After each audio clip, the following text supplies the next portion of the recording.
It was a cold, moonless night when Sarah decided to take a shortcut home. She had heard the rumors about the woods outside of town, about the strange disappearances and eerie sounds that drifted from the trees at night. But it was just a shortcut. How bad could it be? The woods were quiet, save for the occasional snap of a twig underfoot. She felt the hairs on the back of her neck rise as she walked deeper into the dense forest. The trees towered above her like silent sentinels, blocking out most of the moonlight. She quickened her pace, trying to shake the creeping sense of dread that had settled in her chest. Then she heard it, a faint sound at first, like the rustling of fabric. It was coming from deeper in the woods. She stopped, straining to hear. The rustling grew louder, more deliberate, like something or someone was moving toward her. "Sarah, hello?" Her voice trembling. No answer, only the rustling. It was closer now.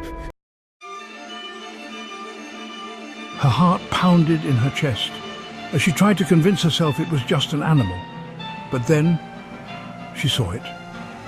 A figure emerged from the darkness, stumbling toward her.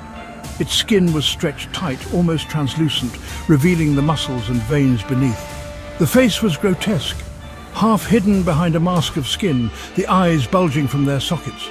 Its mouth was open in a silent scream, but no sound came out. Sarah froze, her blood running cold.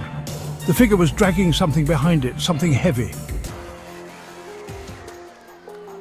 She didn't wait to see what it was.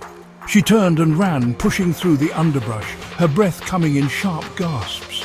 The rustling sound grew louder behind her, too close now. She could feel it gaining on her.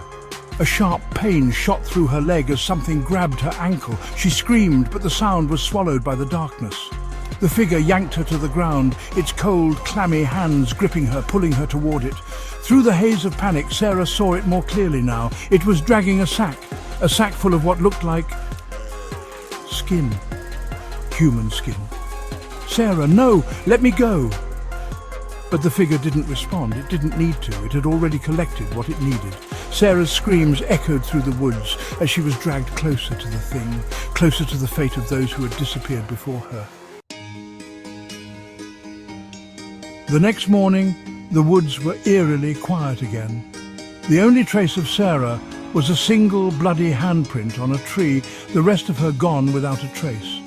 And somewhere, deep in those woods, the skin collector waits for its next victim, waiting for someone who dares to take the shortcut. The rumors spread. No one ever took that shortcut again. The skin collector wasn't just a legend, it was real, and it was hungry.